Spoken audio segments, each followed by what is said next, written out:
Hello everyone, welcome back to my YouTube channel Ghar Sansar. तो जैसा कि आप सबको पता है, इस साल 30 अप्रैल को हम अक्षय तृतीया मनाने वाले हैं। तो इसी से जुड़ी हुई ये वीडियो है कि अक्षय तृतीया की जो तिथि है वो इतनी खास क्यों है, इतनी शुभ क्यों है, इससे जुड़ी कौन सी पौराणिक कथा है और इस तिथि का क्या महत्व होता है। तो चलिए शुरू करते हैं। वैशाख शुक्ल पक्ष की तृतीया तिथि को अक्षय तृतीया मनाया जाता है। अक्षय तृतीया का दिन साल भर की शुभ तिथियों की श्रेणी में आता है।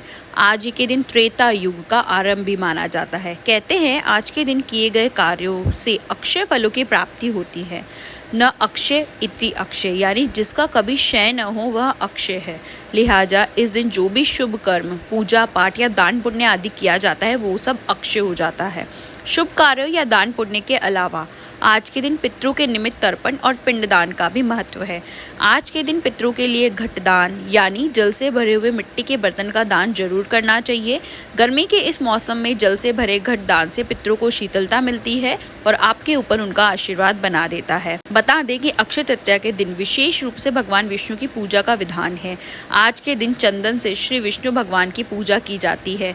आज के दिन ऐसा करने से व्यक्ति के जीवन में खुशहाली आती है और परिवार में सबके बीच आपसी सामंजस्य बना रहता है। अतः अगर आप भी अपने जीवन में खुशहाली और परिवार में सबके बीच आपसी सामंजस्य चाहते हैं तो आज के दिन स्नान आदि के बाद साफ सुथरे वस्त्र धारण करके आपको भगवान विष्णु की विधि पूर्वक चंदन से पूजा करनी चाहिए। अक्षय तृतीया का यह दिन क्षमा प्रार्थना का दिन माना जाता है। कहते हैं आज के दिन कोई व्यक्ति अपने या अपनों के द्वारा किए गए जाने अनजाने गलतियों के लिए सच्चे मन से भगवान से क्षमा प्रार्थना करे तो उसकी सारी गलतियां धुल जाती है और उसे भगवान से सद्गुण का आशीर्वाद प्राप्त होता है। अतः जाने अनजाने की गई अपनी गलतियों की क्षमा याचना के लिए आज का दिन बड़ा ही श्रेष्ठ है। आइए जानते हैं अक्षय तृतीया क्यों माना जाता है खास। धार्मिक मान्यताओं के अनुसार अक्षय तृतीया के दिन ही सतयुग और त्रेता युग की शुरुआत हुई थी। इसके अलावा वैशाख शुक्ल पक्ष की तृतीया को परशुराम जयंती भी मनाई जाती है। माना जाता है कि इसी दिन परशुराम जी का जन्म हुआ था। आज के दिन रात्रि के प्रथम पहर में यानी सूर्यास्त होने के तुरंत बाद परशुराम जी की प्रतिमा की पूजा की जाती है। भारत के दक्षिणी हिस्से में इसे विशेष रूप से मनाया जाता है।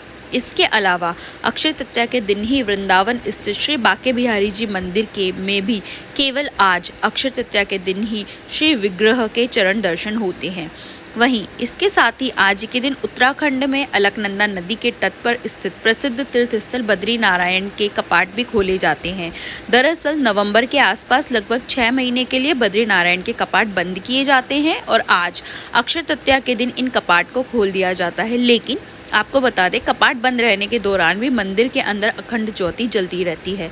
दरअसल जिस दिन मंदिर के कपाट बंद किए जाते हैं उसी दिन एक बड़े से दीपक में 6 महीने तक के लिए पर्याप्त घी भरकर अखंड ज्योति प्रज्वलित की जाती है और उसी दिन भी विशेष रूप से बद्री नारायण भगवान की पूजा की जाती है।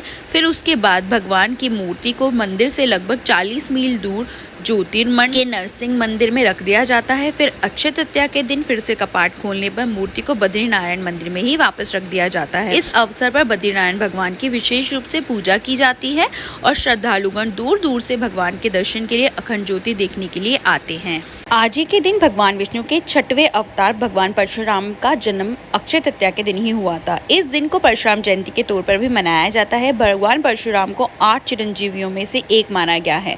मान्यता है कि वे आज भी धरती पर मौजूद हैं। माना जाता है कि अक्षय तृतीया के दिन ही भगवान वेद व्यास ने महाभारत की कथा सुनाना शुरू किया था और भगवान गणपति ने इसे लिखना शुरू किया था। इस महाभारत में ही गीता भी समाहित है।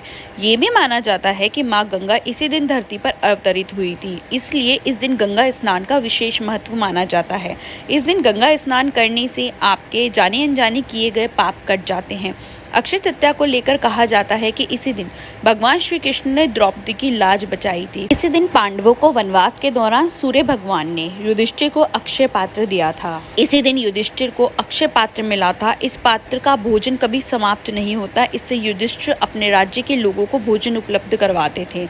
अक्षय तृतीया के दिन ही सुदामा अपने मित्र भगवान श्री कृष्ण से मिले थे। सुदामा ने कृष्ण को भेंट स्वरूप चावल के मात्र कुछ मुट्ठी दाने दिए थे उनके पास श्री कृष्ण को देने के लिए कुछ नहीं था। भाव के भूखे भगवान ने उनके प्रेम से प्रसन्न होकर उनकी झोपड़ी को महल बना दिया था। एक मान्यता के अनुसार आदि शंकराचार्य ने इसी दिन कनकधारा स्तोत्र की रचना की थी। भगवान जगन्नाथ के रथों के बनने की तैयारी भी इसी दिन से शुरू होती है।